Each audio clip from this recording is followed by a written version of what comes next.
Many people's memories of school would include that of a school trip, whether it be an adventurous trip here in the UK or maybe a journey abroad. However, our own children may not be so lucky. A new report shows that 9 out of 10 teachers think that the recession may make it harder to organise school trips as parents may not be able to afford the cost. Certainly in the current economic climate, it will be getting increasingly difficult for some parents to afford to pay for their children to go on the trips, much as they would want their children to go. And it would be a great shame if that was the only reason why the children couldn't have that experience. The report has been authored by the Education Travel Group, the UK's leading supplier of educational trips. Paul Gilbert is from the organisation. I think we all recognise that these are difficult economic times. However, it also be true that our ethos for the last 75 odd years is to provide value for money, and there are many options that teachers and parents can select to ensure that their children do receive a learning outside the classroom experience that supports what's happening in the classroom. But financial pressures aren't the only factors stopping school trips. The report shows that paperwork and a lack of resources are also a problem. I think currently there is an awful lot of red tape around organising school trips for teachers.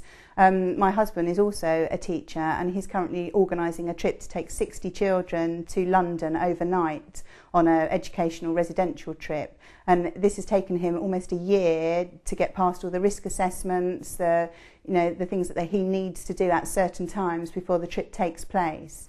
There is help out there though. Paul Gilbert says that teachers who choose an Education Travel Group trip find that out right from the start. There's a lot of effort that goes into organising these trips, hence why we spend so much time and effort in ensuring that we're supporting the teachers, that we undertake the paperwork and complete the paperwork that they need. It's why we work with the government in developing the Learning Outside the Classroom manifesto to ensure that it is available to as many teachers as possible with the least amount of effort. This Learning Outside the Classroom manifesto has led to the formation of the Council for Learning Outside of the Classroom. It gets underway in April and it's a government-led initiative to look at issues surrounding school trips. But in this time of recession, should we really be so worried about a lack of school trips?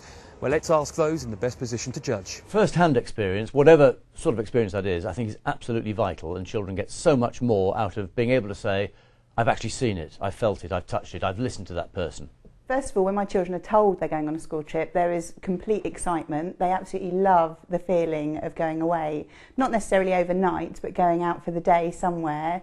They get very excited about it. They look forward to it. Usually we get about 10 days notice, and for 10 days it is complete excitement.